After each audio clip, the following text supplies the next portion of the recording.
नमस्कार, वंदे मातरम, जय हिंद दोस्तों। आपके सपनों का अपना परिवार धैर्य एजुकेशन क्लासेज में आप सभी का तहे दिल से स्वागत है। तो आइए आज चर्चा करते हैं कि बोर्ड एग्जाम 2022 में क्लास 10 के स्टूडेंट्स अगर एग्जाम देने वाले हैं तो किस प्रकाशन के बुक को ले और अपनी तैयारी को सुनिश्चित करें।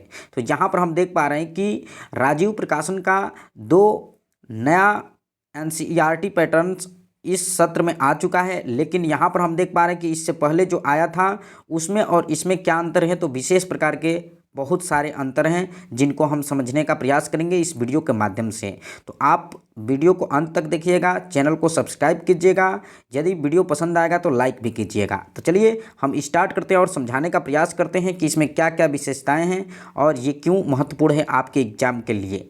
तो यहाँ पर हम देख पा रहे हैं कि माध्यमिक शिक्षा परिषद उत्तर प्रदेश प्रयागराज द्वारा निर्धारित नवीनतम पाठ्यक्रम पर आधारित ये क्या है तो बुक है। फिर यहाँ पर देख पा रहे हैं कि ये NCERT बेस्ट पर कंप्लीट स्टडी है, ठीक, जो कि पहले वाला जो था वो कंप्लीट स्टडी मटेरियल नहीं था। आज जो बनकर आया है वो कंप्लीट स्टडी मटेरियल है। यहाँ पर देख भी पा रहे हैं ये नवीनतम है।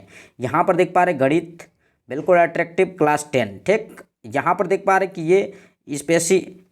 ये स्पेशल कॉपी किताब मिलता है, जिसमें यहाँ पर हम देख पा रहे हैं कि नॉट फॉर सेल मतलब बिकने के लिए नहीं मिलता है। यहाँ पर बातें देखते हैं कि विशेष आकर्षक में क्या है। तो NCERT पैटर्न की सरलतम रूप में प्रस्तुति। दूसरी बात यह है कि प्रतियोगी महत्वपूर्ण प्रश्नों को इसमें समाहित किया गया है, साथ साथ इसमें साधित उदाहरण दिए गए हैं। उसके बाद से आपका स्वयं का मूल्यांकन है।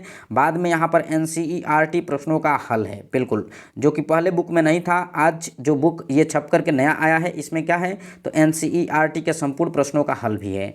लास्ट में यहाँ पर प्रोजेक्ट कार्य दिया गया है और साथ साथ उसमें भी प्रोजेक्ट कार्य था, लेकिन मॉडल पेपर उसमें नहीं था। इसमें 5 मॉडल पेपर दिया गया है, जिसमें से कुछ मॉडल पेपर हल सहित दिए गए हैं, बिल्कुल। तो इस प्रकार से देख पा रहे हैं कि ये काफ़ी हद तक अट्रैक्टिव है इसका फ्रंट कवर, लेकिन हम देखते हैं क्या इसके अंदर भी कुछ मटेरियल बढ़िया है कि नहीं है।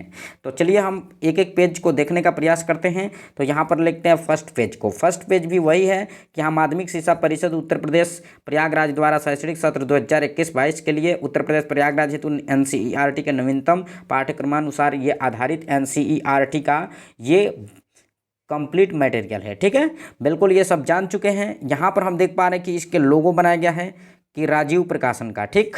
ये राजीव प्रकाशन द्वारा प्रकाशित पुस्तक है। यहाँ पर देख पा रहे हैं कि NCERT पाठ्य पुस्तक की सरलतम रूप में प्रस्तुति, NCERT प्रश्नों के का हल दिया गया है इसमें, और यहाँ पर प्रतियोगी और महत्वपूर्ण प्रश्नों को भी इसमें शामिल किया गया है। आगे बढ़ते हैं और भी चीज़ों को समझते हैं।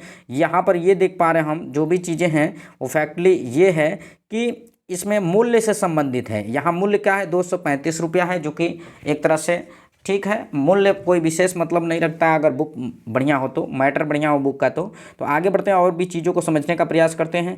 यहाँ पर दिया गया है आपका पाठ्यक्रम कक्षा 10 देख पा रहे गणित का 70 अंक का लिखित परीक्षा व 30 अंक का प्रोजेक्ट कार्य होगा, और नवीनतम उत्तीर्ण मार्क 23 नंबर और कुल मिलाजुला के 33 अंक आपको पाना मतलब अनिवार्य है।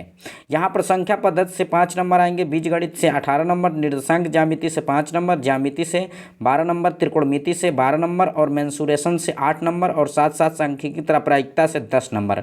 कुल मिलाजुला के अगर योग करें तो यहाँ पर 70 मार्क का हो जाएगा। अब बात करते हैं कि संख्या पद्धति अगर है तो संख्या पद्धति में कौन कौन से चैप्टर संख्या पद्धति है तो कौन कौन से इसमें हमें हेडिंग्स पढ़ना होगा और कितने अंक के आएंगे। तो 5 नंबर में कौन कौन सा हेडिंग्स पढ़ना होगा तो इसमें ये डिटेल्स से समझाया है। फिर यहाँ पर बीजगणित अगर है तो बीजगणित में 18 नंबर पाने के लिए कौन कौन से चैप्टर्स पढ़ना होगा, कौन कौन से हेडिंग्स पढ़ना होगा, इन सारे चीज़ों को समाहित किया गया है और आपको बताया गया है, ठीक है। निर्देशांक ज्यामिति में 5 अंक पाना है तो इसमें क्या क्या पढ़ना होगा ये भी दिया गया है। ज्यामिति में 12 अंक पाना है तो इसमें क्या क्या पढ़ना होगा, त्रिभुज, वृत्त और यह रचना है, समझ रहे ना। फिर यहाँ त्रिकोणमिति में 12 नंबर पाना है तो आपको क्या क्या पढ़ना पड़ेगा, त्रिकोणमिति से हाइट एंड डिस्टेंस से सर्वसमीकरण से संबंधित और त्रिकोणमिति के परिचय से संबंधित। फिर मेंसुरेशन से आप देख पा रहे वृत्त से संबंधित, पृष्ठीय क्षेत्रफल, आयतन से संबंधित, ये सारे चीज़ें मतलब आपको कंप्लीट रूप में यहाँ पर दे दिया गया। स्टैटिक्स से क्या क्या आपको करना होगा कि आप 10 नंबर अर्जित करेंगे, ठीक है।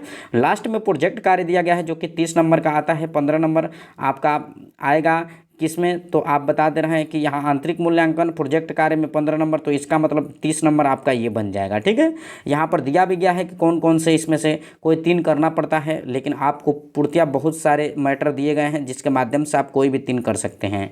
बाकी यहाँ पर देख पा रहे हैं कि विषय सूची है, यहाँ पर वास्तविक संख्या है, वास्तविक संख्या के बाद बहुपद है, फिर 2 चर वाले रैखिक समीकरण है, फिर द्विघात समीकरण है, समांतर श्रेणियाँ हैं, फिर त्रिभुज है। ठीक है, इस तरह से मतलब सभी चैप्टर को यहाँ इसमें समाहित किया गया। निर्देशांक ज्यामिति है, त्रिकोणमिति का परिचय है, फिर यहाँ पर त्रिकोणमिति के कुछ अनुप्रयोग, वृत्त है, फिर ज्यामिति है, फिर यहाँ पर वृत्तों से संबंधित क्षेत्रफल, पृष्ठीय क्षेत्रफल और आयतन है। ठीक है, आगे क्या है तो सांख्यिकी है, फिर प्रायिकता है, और लास्ट में सबसे बड़ी बात ये की जाए कि उस बुक में नहीं था, इस बुक में क्या है तो इस बुक में प्रोजेक्ट कार्य और मॉडल पेपर हल सहित नंबर 1 और नंबर 2 मॉडल पेपर जो है वो भी हल सहित है। बाकी 3, 4 और 5 आपको अपने आप से स्वयं का प्रैक्टिस करना होगा। तो एक तरह से ये बिल्कुल 100% एक न्यू मटेरियल है आपके लिए, आपके जीवन के लिए ये आवश्यक है। ठीक, आगे बढ़ते हैं, चीज़ों को देखते हैं थोड़ा, क्या हमें जो भी चीज़ें समझाया जा रहा था क्या वो बेस्ट है कि नहीं है। तो यहाँ पर देख पा रहे हैं कि बेस्ट स्टडी मटेरियल है कि नहीं है। वास्तविक संख्या है, रियल नंबर्स, और इसमें कौन कौन से हेडिंग्स पढ़ना, इन सबको समाहित किया गया है, और उसके साथ साथ यहाँ पर इंट्रोडक्शन दिया गया, फिर आपको एक एक चीज़ों को लिया गया है, जैसे यूक्लिड विभाजन प्रमेयिका तथा एल्गोरिथम के बारे में बताया गया है। ठीक है, और लेखन प्रक्रिया इसका और समझाने का जो मेथड है वो काफ़ी हद तक एक तरह से रोचक है। बच्चे अगर एक बार पढ़ते हैं तो वो लगभग उसको पढ़ेंगे और समझने का प्रयास भी करेंगे। साधित उदाहरण भी दिया गया है, और उसके बाद साधित उदाहरण कई दिया गया है, उसके बाद से सीधा प्रश्नावली दिया गया है। ठीक है, तो प्रश्नावली में NCERT का क्वेश्चन है ही, उसके साथ साथ एक्स्ट्रा भी क्वेश्चन कुछ दिए गए हैं जो बोर्ड एग्जाम के लिए अति महत्वपूर्ण साबित होंगे। फिर लास्ट में बात करें तो यहाँ पर उदाहरण भी दिया गया है प्रश्नावली के बाद, ताकि जस्ट बच्चा अपना आंसर चेक कर सकता है और कोई दिक्कत उनको न हो और सहज रहे। ठीक है, फिर यहाँ पर देख पा रहे फिर साधित उदाहरण हेडिंग्स दे करके, और उदाहरण के बाद से सीधा यहाँ पर लेकर जा रहा है यहाँ पर 1.2 एक्सरसाइज के तरफ। एक्सरसाइज कंप्लीट होने के बाद सीधा आप देख पा रहे हैं कि यहाँ पर उदाहरण दे रहा है, आंसर शीट दे रहा है। जब सब कुछ दे रहा है, एक्सरसाइज दे रहा है, तो अपने आप में बेस्ट मटेरियल है, और इसको आपको लेने में थोड़ा भी हिचक नहीं करना है।